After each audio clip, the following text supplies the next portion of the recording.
Dear students, good morning. कक्षा 12th arts, विषय political science.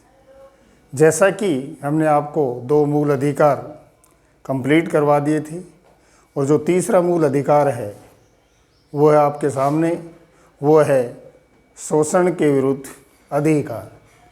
Bharat के संविधान के अनुच्छेद 23-24 में इसका वर्णन किया गया है। इसका अर्थ यह है कि 6 से 14 वर्ष के बच्चों को आप कठोर परिश्रम नहीं करवा सकते। अर्थात एक कहावत भी है कि मजदूर को उसकी मजदूरी पसीना सूखने से पहले मिल जानी चाहिए। तो इस शोषण के विरुद्ध अधिकार में पहला पॉइंट है, वो है मानव के क्रय विक्रय पर रोक।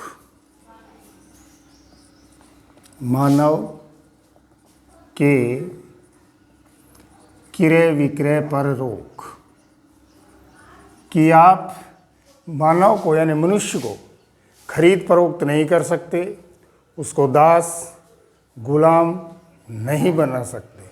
अर्थात उसको आप अपने परतंत्र नहीं कर सकते, अपने अधीन नहीं कर सकते और उससे किसी प्रकार की बेगार नहीं ले सकते।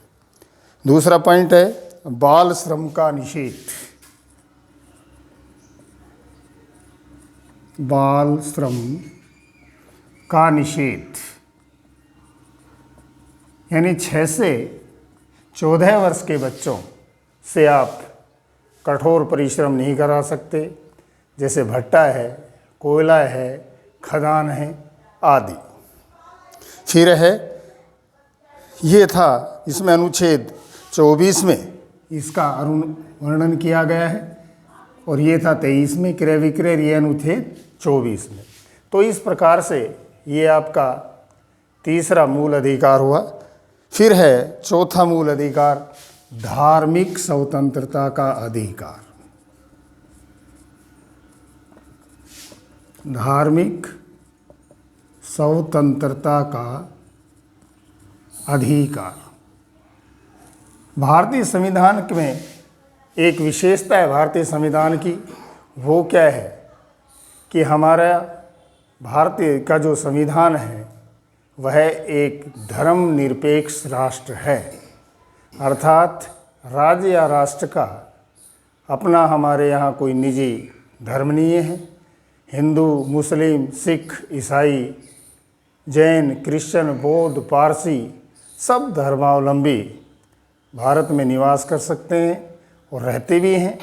सबको अपने अपने धर्म, रीति रिवाज, परंपराएं, वार, त्यौहार, संस्कार मानने के लिए वो सब स्वतंत्र हैं।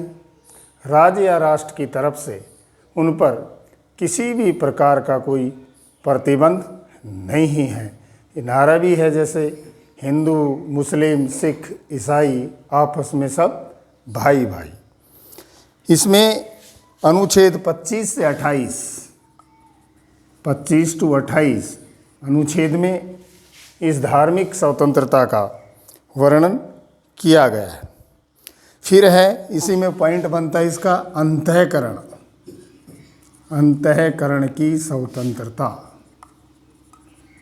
मीन्स अंतःकरण, अपने हृदय से, आत्मा से कोई भी किसी भी मज़हब को कभी भी अपना सकता है, अपना धर्म भी परिवर्तित कर सकता है, चाहे तो उस पर किसी प्रकार का कोई बर्डन, कोई प्रेशर, कोई दबाव नहीं है। ऐसा हमारे भारतीय संविधान में वर्णन किया गया है, जो कि इसमें अनुच्छेद 25 में ऐसा पाया गया है। इसके द्वारा अंतःकरण की स्वतंत्रता यानी कोई भी धर्म अंगीकार, अंगीकार का मतलब होता है बेटा स्वीकार करना, कर सकता है या उसका धर्म का अनुसरण पालन कर सकता है, प्रचार प्रसार उसका एडवर्टाइजमेंट कर सकता है, ये सब बातें करने का उसको अधिकार है। धार्मिक संस्थाओं में बिना किसी भेद के, और जो धार्मिक संस्था है वह उसमें बिना किसी भेद के पूजा, कार्यपाठ, किसी भी भेद के प्रवेश कर सकता है, आ जा सकता है, पूजा कर सकता है, अर्चना कर सकता है।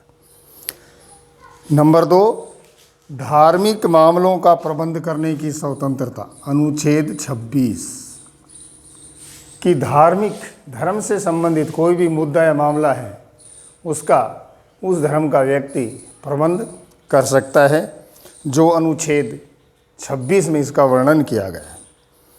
फिर है धार्मिक संस्थाओं को निजी मामलों का प्रावधान।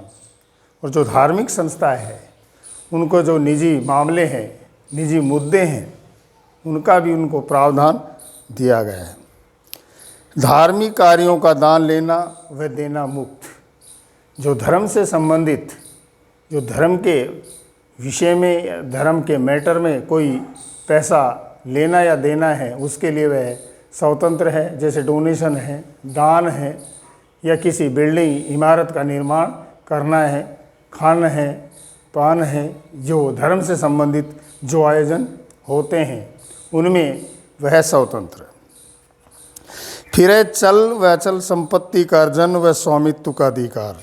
चल अचल संपत्ति यानी कैश और वैसे प्रॉपर्टी, उसका वह अर्जन एकत्रित कर सकता है और वह उसे मालिकाना अधिकार भी है। जैसे अपन देखते हैं कोई भी मंदिर हो, उसके नीचे कुछ ज़मीन अवश्य होती है और वह उस ज़मीन का मालिक कौन होता है? उस मंदिर का पुजारी। ये उसकी अचल संपत्ति। और चल जो कैश आता है, दान के रूप में आता है, या उसका कोष के रूप में जो स्टोर किया जाता है, जिसको उसमें डोनेशन डाला जाता है, पात्र में, दान पात्र जिसको कहते हैं, उसमें आने वाला पैसा दान के रूप में जो इकट्ठा होता है, उस पर उस पुजारी का अधिकार माना जाता है। फिर है अगला पॉइंट इसी का, राजकीय संस्थाओं में धार्मिक शिक्षण पर रोक। कोई भी धार्मिक संस्था हो जो कि राजकीय संस्था, जैसे विद्यालय, गवर्नमेंट स्कूल, उसमें आप किसी मंदिर से आदि जिसमें आप किसी एक निजी धर्म का बच्चों को उसके बारे में जानकारी नहीं दे सकते, उसका प्रचार प्रसार करने के बारे में नहीं कह सकते। ऐसा भारतीय संविधान में इस पर रोक का प्रावधान है और यह अनुच्छेद 28 में भारतीय संविधान में दर्शाया गया है कि किसी भी शिक्षण संस्था में किसी भी प्रकार की जो धार्मिक शिक्षा है, उस धर्म की शिक्षा से वह वंचित है। इस प्रकार से आपके 4 मूल अधिकार हुए। 5वां है आपका संस्कृति और शिक्षा का अधिकार। संस्कृति एवं शिक्षा का अधिकार। संस्कृति एवं शिक्षा का अधिकार। देखिए, हर व्यक्ति अपनी जो संस्कृति है उसका प्रचार प्रसार करने के लिए वह स्वतंत्र माना गया है और भारतीय संविधान के अनुच्छेद 29 और 30 में इसका प्रावधान किया गया है। इस अनुच्छेद के अनुसार देश के सभी नागरिकों को, नागरिक किसे कहते हैं? जो जिस देश में निवास करते हैं, इस राष्ट्र में, उनको नागरिक कहते हैं, को अपनी संस्कृति और शिक्षा संबंधी स्वतंत्रता का अधिकार दिया गया है कि अपनी अपनी संस्कृति और अपनी अपनी शिक्षा का प्रचार प्रसार, एडवर्टाइजमेंट करने का उनके पास अधिकार है। और नागरिकों के प्रत्येक वर्ग को, कोई भी वर्ग हो, अपनी लिपि, भाषा व संस्कृति को सुरक्षित रखने का भी पूरा अधिकार है। इस प्रकार से राज्य द्वारा संचालित, जो राज्य के द्वारा जिनका संचालन किया जाता है, कोई भी शैक्षणिक संस्था हो, उसमें प्रवेश जो एडमिशन होता है, उसमें जाति या वर्ग के आधार पर किसी प्रकार का कोई भेदभाव नहीं किया जाएगा। कोई भी संस्था हो जिसमें प्रवेश लिया जाए, उस समय किसी भी प्रकार का जाति, वर्ग धर्म के आधार पर उसमें किसी प्रकार का कोई प्रतिबंध नहीं है।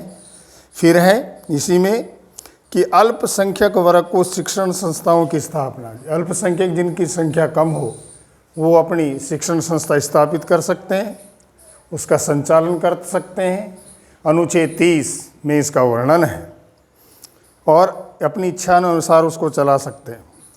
अनुच्छेद 29 में अल्पसंख्यक वर्गों जिनकी संख्या कम है उनको शिक्षा का अधिकार भी है। और जो शिक्षा का अधिकार है जो 11वां इसमें जोड़ दिया गया है 86 संविधान संशोधन के द्वारा 21A के स्थान पर अनुच्छेद 21 जोड़ा गया, जिसमें मौलिकाधिकार दिया गया है। वो क्या है कि 6 से 14 वर्ष के बच्चों को शिक्षा की अनिवार्यता। इस प्रकार से ये 5 मूल अधिकार हुए। आज के लिए इतना ही, कल छठा पढ़ाएंगे। धन्यवाद।